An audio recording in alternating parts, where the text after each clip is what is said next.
There was a man who had two sons. The younger one said to his father, "Father, give me my share of the estate." So he divided his property between them. Not long after that, the younger one got up together all that he had, set off for a distant country, and there he squandered his wealth in wild living. After he had spent everything, there was a severe famine in the whole country, and he began to be in need. So he went and hired himself out to a citizen of that country, who sent him to his fields to feed pigs. He longed to fill his stomach with the pods that the pigs were eating, but no one gave him anything. When he came to his senses, he said, "How many of my father's hired servants have food to spare, and here I am starving to death? I will set out and go back to my father and say to him, 'Father, I have sinned against heaven and against you. I am no longer worthy to be called your son. Make me like one of your hired servants.' So he got up and went to his father. But while he was still a long way off, his father saw him, was filled with compassion for him. He ran to his son, threw his arms around him, and kissed him. The son said to him, 'Father, I have sinned against heaven and against you. I am no longer worthy to be called your son.' But the father said to his servant, 'Quick, bring the best robe, put it on him, put a ring on his finger and sandals on his feet. Bring the fatted calf and kill it. Let's have a feast and celebrate. For this son of mine was dead and is alive again. He was lost and is found.' And so they began to celebrate." Every day of my life and every day of your life, we choose to live in one of two places. We can choose to live at home with the Father, or we can choose to live alone in some distant country. Now, when I live with my Father at home, I'm inviting him to be a part of me throughout my day. I'm remembering throughout the day who I really am, that my identity is really about being his child. And when I remember that throughout the day, I'm not nearly so easily threatened or made anxious, because I always am remembering that I'm in his home and safely in his care. And so I'm not easily discouraged either. When problems and challenges come my way, I know that the Holy Spirit is right there with me. That this is God's deepest desire, for me to live my life with him in his home, where I belong. Or there's another way we can live. We can choose, in the language of the story, to live alone in a distant country, far from the Father. Now, when I'm in that distant country, I don't think often of God. I don't want to be reminded of him, because whenever I'm reminded of him, I'm often feeling guilty about some of the choices I've made along the way. I often feel weighed down because there's something that is just off about where I am in life. When I'm in that distant country, I almost always feel hurried or rushed or easily irritated or easily threatened. I may search for bursts of pleasure, but I never have that ongoing thing called joy. And so every day, you and I, each day, decide whether we will live at home with the Father or alone in a distant place. But the truth is, we don't just wake up one day and suddenly find ourselves in that distant country.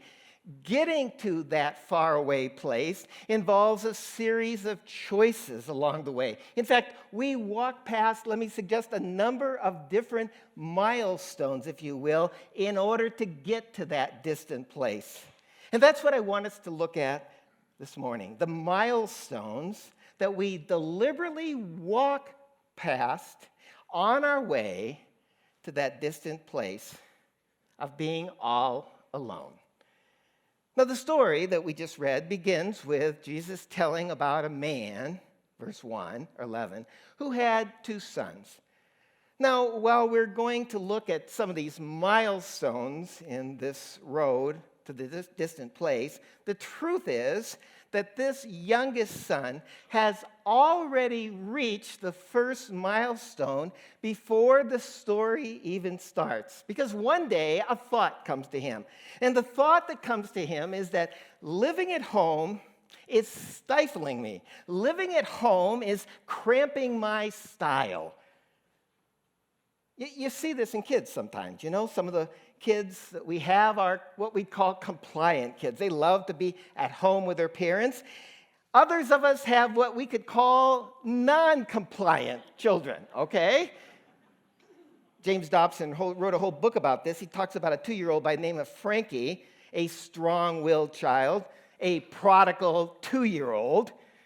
His mother one day sees him pulling a chair from the kitchen into the living room and tucking it behind the drapes.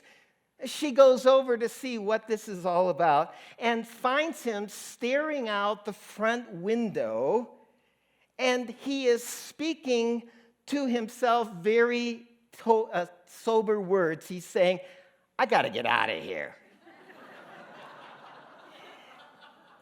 That's the story of the prodigal son.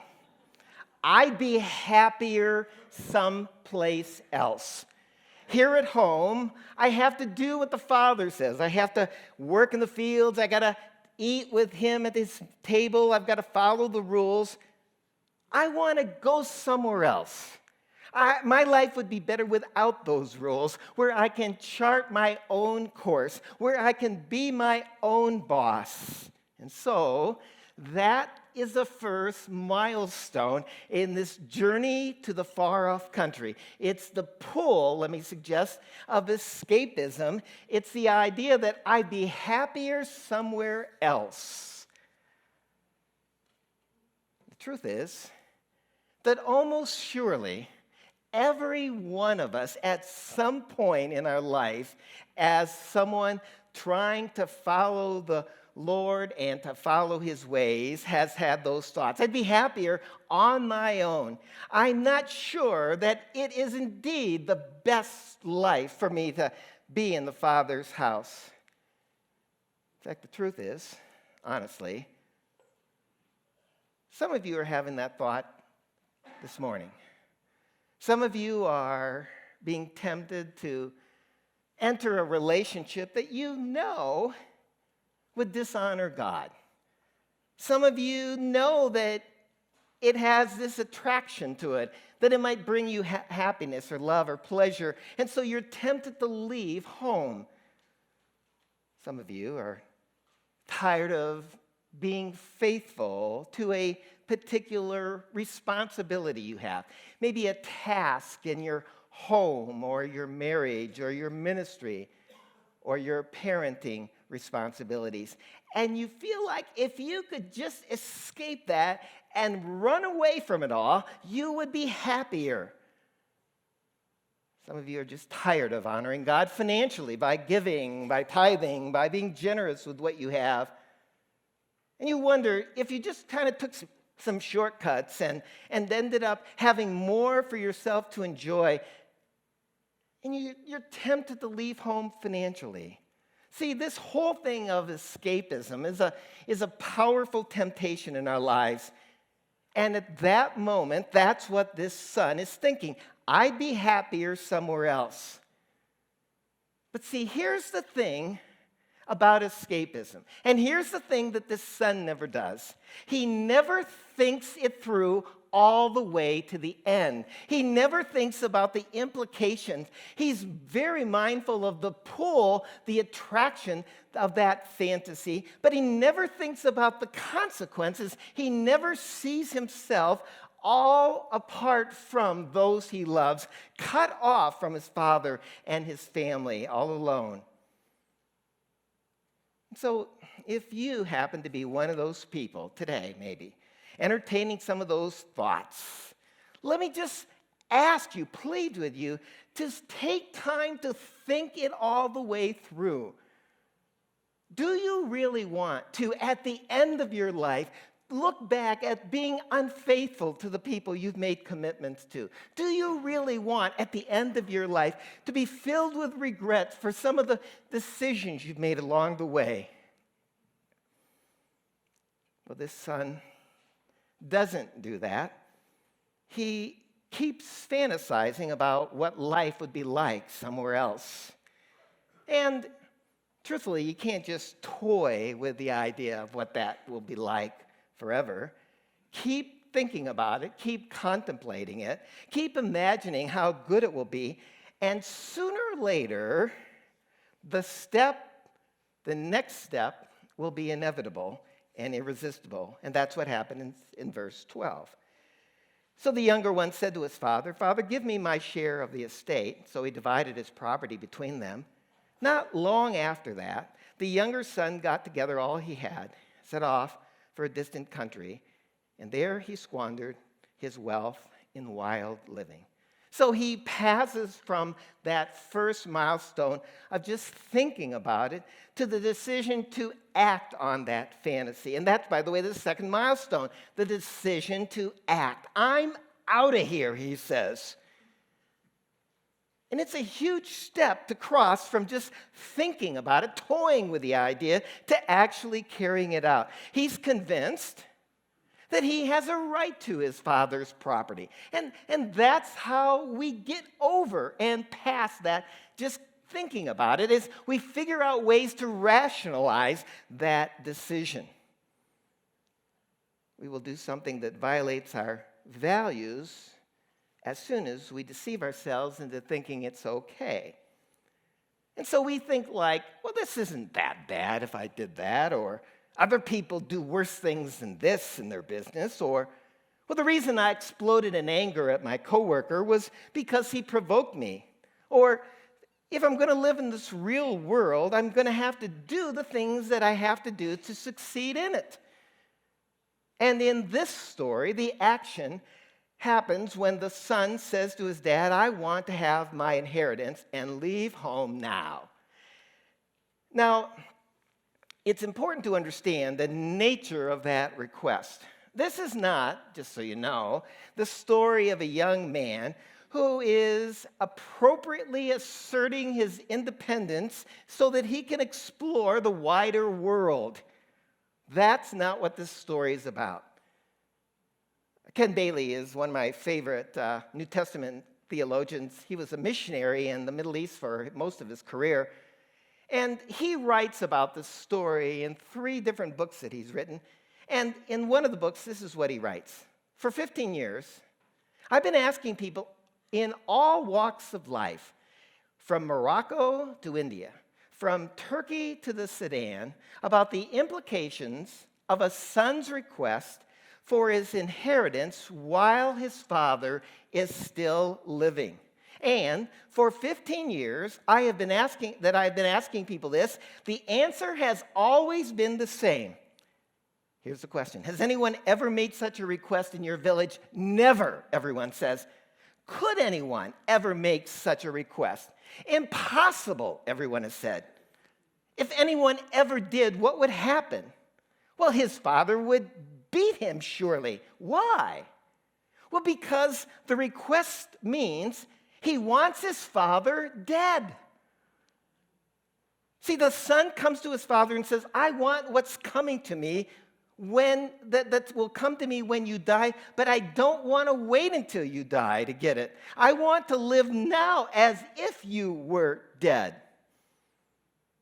And truthfully, when we choose sin, when we choose to live a life apart from God in that distant country, in effect, we're saying to our Father, "I wish to live my life as if you were dead, as if you had no claim on my life." And so that's what this boy is asking for. And frankly, the response, in fact, the remarkable, surprising response, remember we've said in each of these parables, there's always a surprise. Here's one of them. The most remarkable response is what happens next. When the son says, "I want my inheritance and I want it now," the father does not do what all of Jesus' listeners was sure that the father would do. That is, beat him or banish him or something like that. Instead, the father takes what rightfully belongs to him. The father takes what he is counting on to sustain him in his old age, and he freely gives it to his son. The father allows the son to leave. And that's the remarkable thing about the story. Verse 13, not long after that, the younger son got together all he had, set off for a distant country, and there he squandered his wealth in wild living.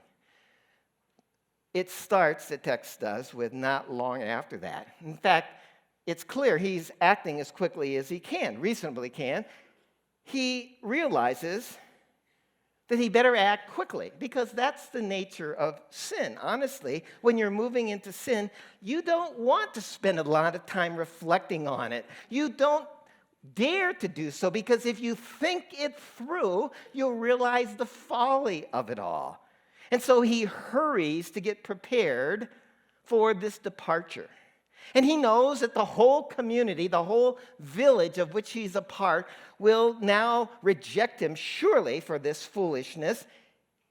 And then he goes off and squanders all of his property, or all of his wealth in this dissolute living.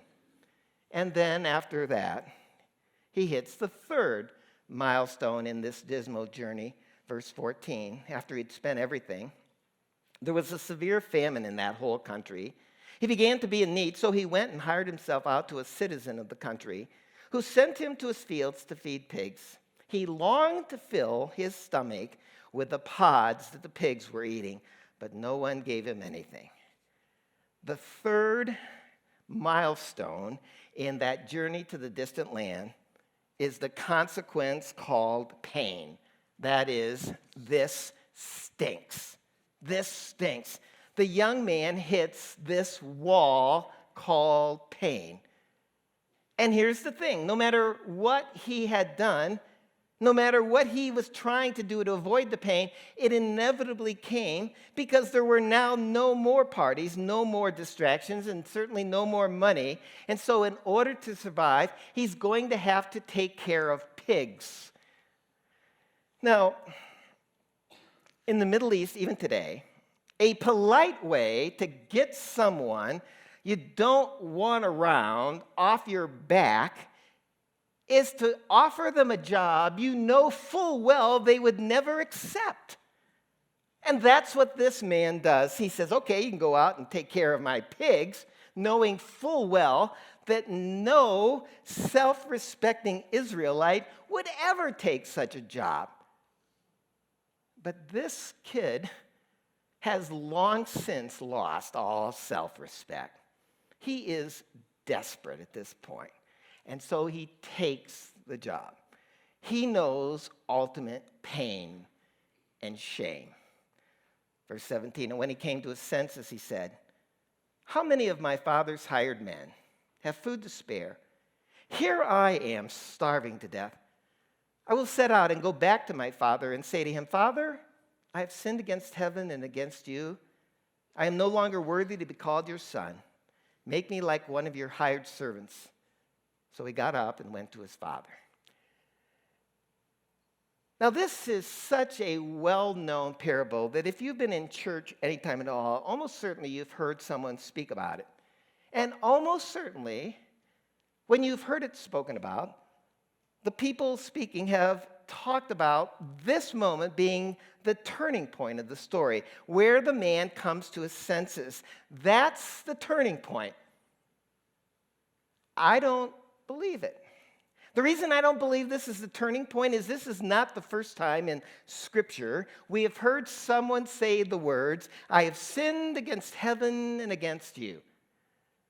During the 9th plague of the Exodus, Pharaoh finally agrees to meet Moses, and in Exodus 10, do you know what he says?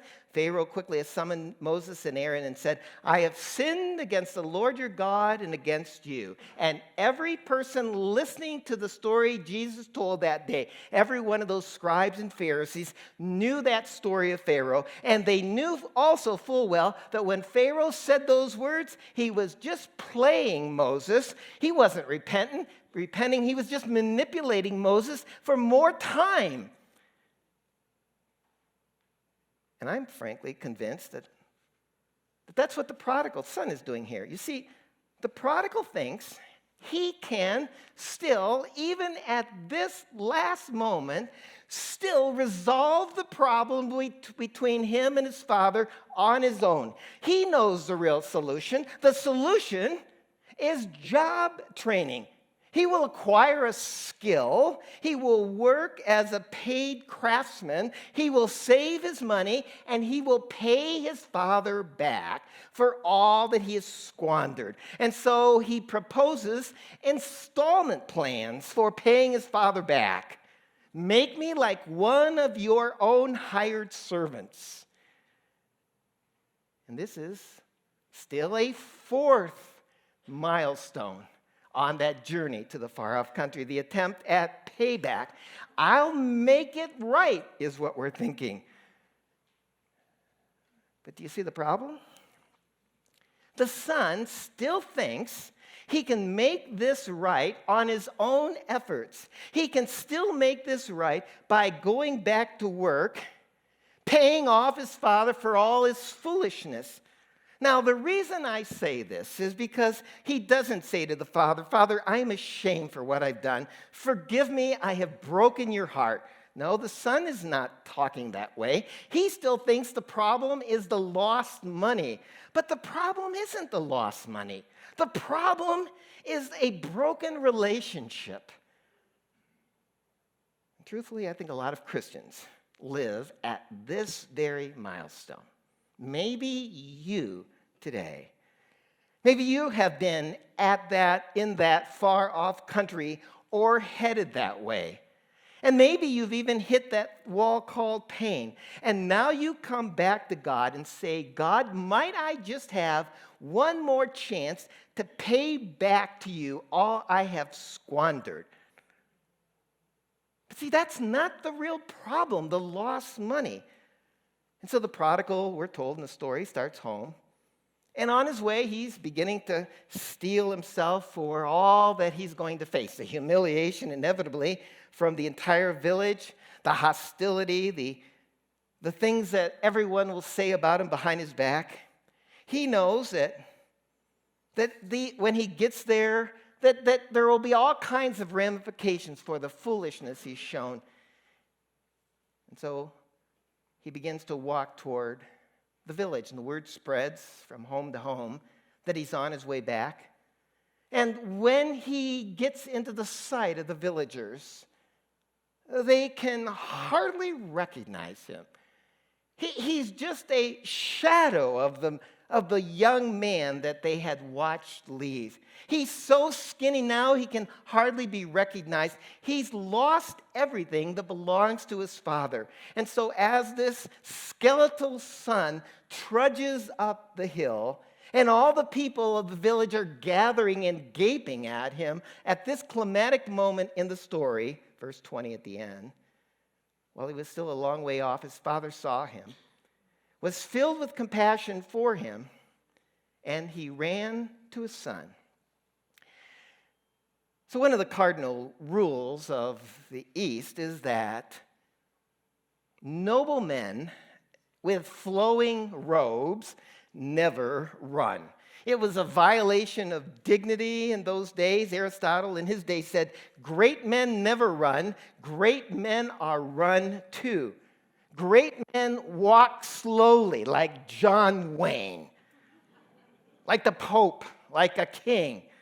People run to them. See, running is done by children.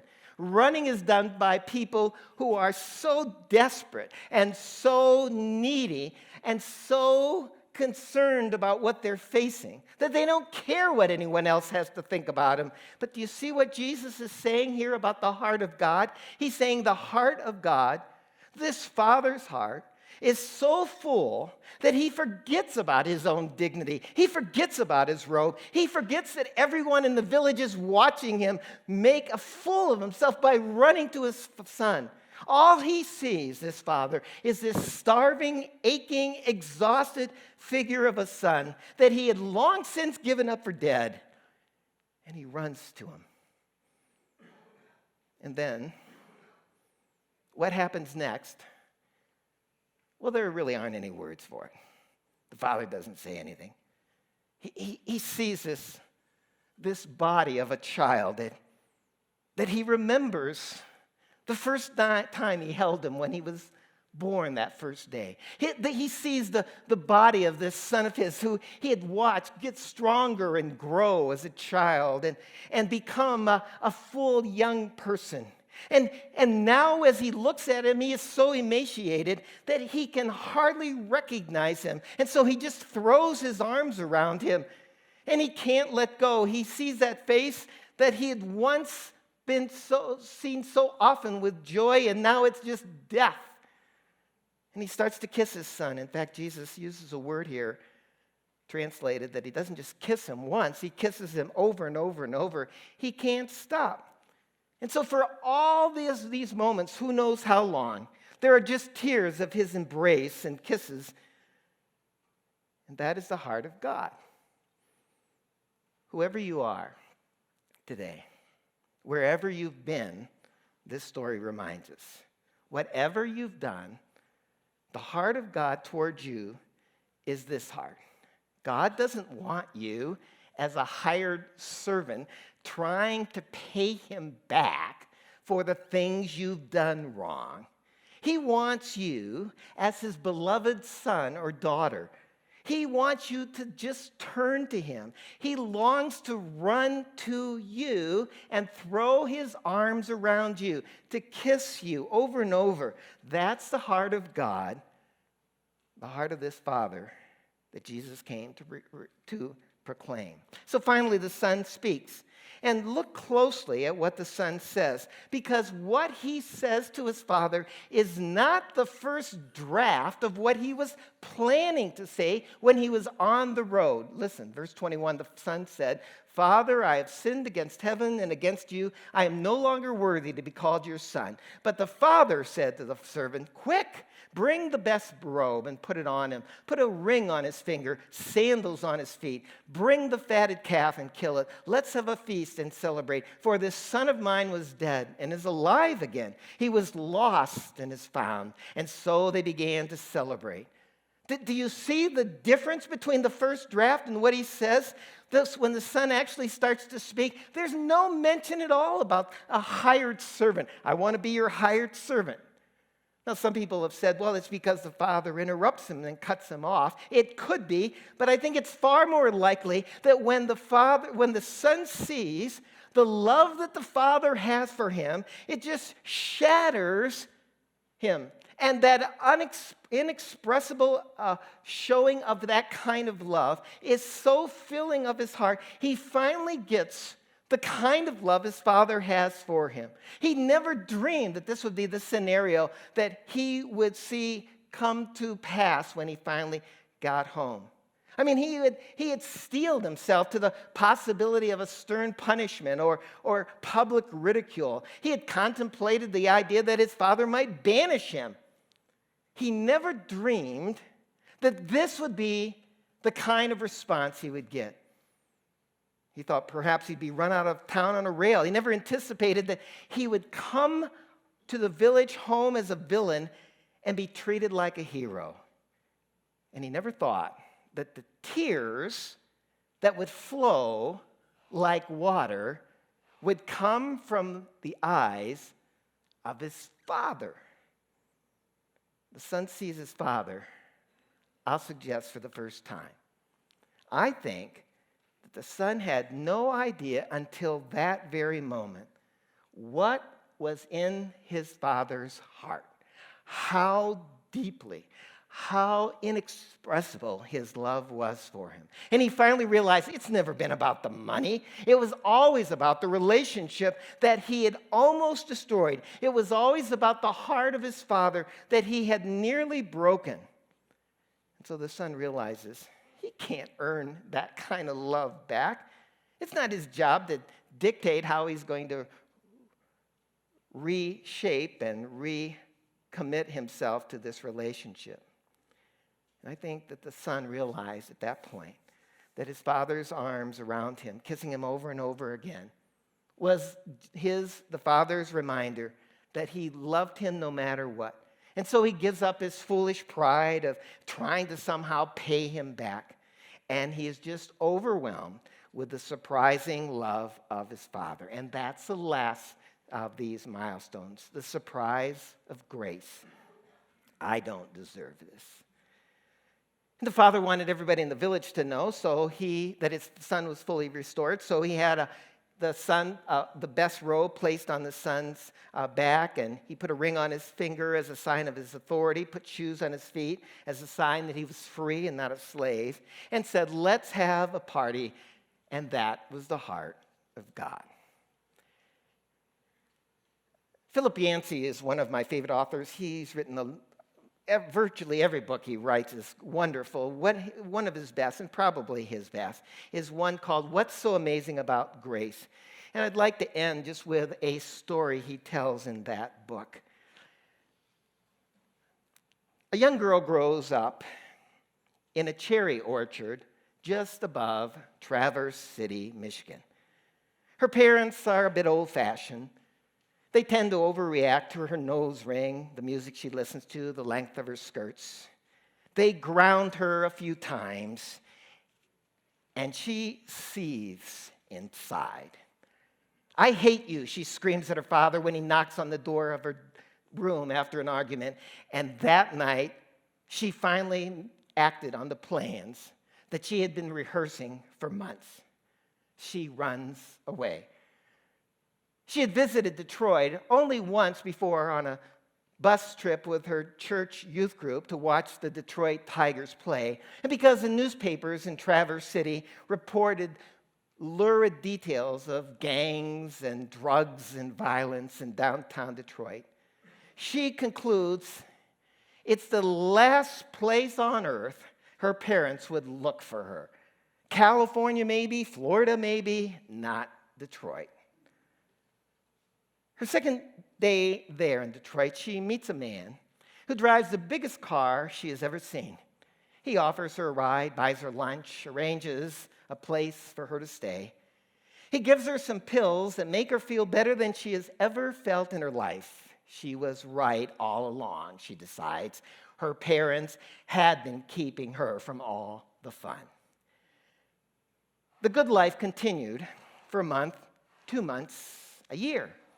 And the man with the big car, she calls him boss. He teaches her a few things that men like. Since she's underage, men pay a premium for her. And so she lives in a penthouse, orders room service whenever she wants. Occasionally she thinks about the folks back home, but their lives now seem so boring she can hardly believe she grew up there. She has a brief scare when she sees her picture printed on the back of a milk carton with a headline, "Have you seen this child?"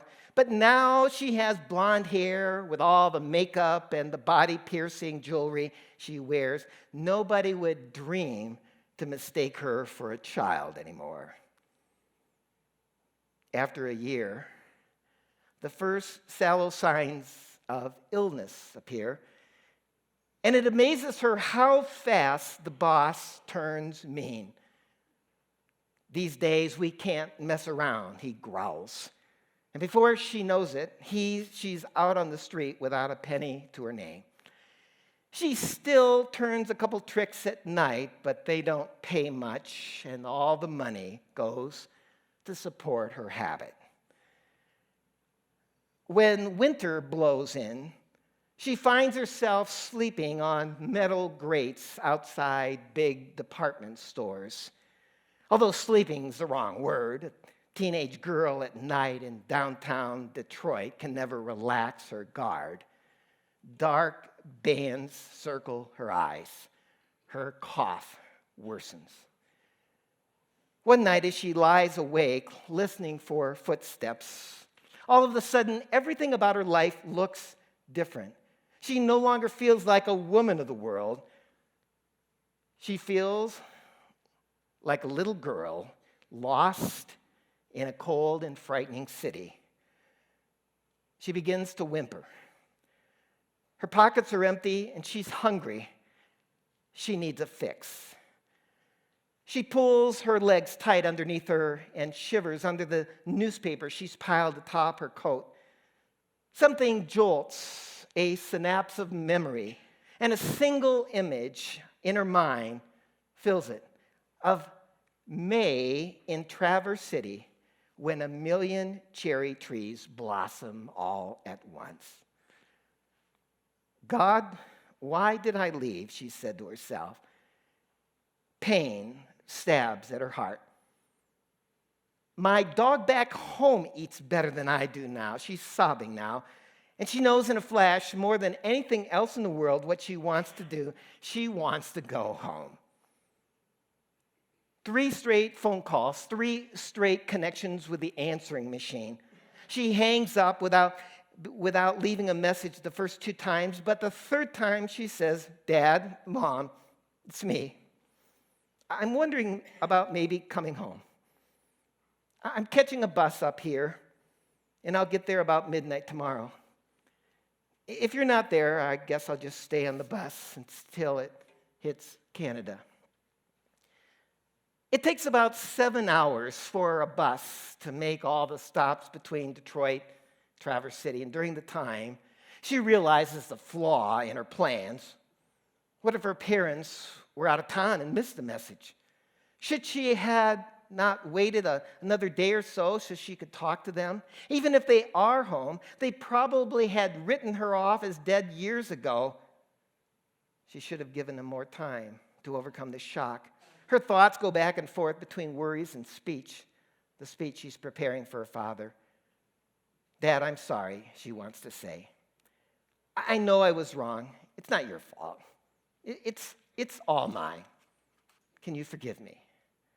She says the words over and over again, and her throat tightens every time she rehearses it. She hasn't apologized to anybody in years. Finally, the bus rolls into the station. The driver announces in a crackly voice over the microphone, 15 minutes, folks, that's all we have here. 15 minutes to decide her life. She checks herself in a compact mirror, smooths her hair, licks the lipstick off her teeth. She walks into the terminal not knowing what to expect. Not one of 1,000 scenes that had played out in her mind prepared her for what she saw next. There, in the concrete walls and plastic chair bus terminal of Traverse City, stand a group of 40 brothers and sisters and great aunts and uncles and cousins, a grandmother, a great-grandmother to boot. And they're all wearing goofy party hats and blowing noisemakers, and taped across the wall of the terminal is a computer-generated banner that says, "Welcome home." Out of the crowd of well-wishers, her father comes forward. She stares at him, tears quivering in her eyes like hot mercury, and she begins her memorized speech. Dad, I'm sorry. He interrupts her. Hush, child. We've got no time for that. No time for apologies. You'll be late for the party. A banquet is waiting for you because you're home. That is the heart of the Father that Jesus came to tell us about. That no matter who you are, no matter what you've done, no matter how bad it seems for you, if you will just turn, the Father longs more than anything to run to you and embrace you. No matter how long you've been in the distant country, maybe just a little bit, maybe a long time. Maybe you're not just there yet. Maybe you're just a few steps away from the Father. Maybe there's just a pattern of sin going on in your life that you need to acknowledge it and confess and put a stop to. Maybe you're just in great pain, or you're experiencing enormous guilt, tremendous hurt from what you've done. Maybe you just need someone to talk to. That's why we have our prayer people throughout the congregation each Sunday morning, and they would love to pray with you. Maybe you've been living for a long time, coming to church, as if you were a hired servant, trying to pay God back for all the things you've done wrong. He wants you to know He just loves you as you are. You only need to come to Him, to just acknowledge that you need Him and that you want His love and to be home once more. That's the heart of this story, the heart of the gospel, and the heart of these parables we've been looking at this summer. And so this morning, I invite you to just take a few moments to quiet, to have that conversation with God right now.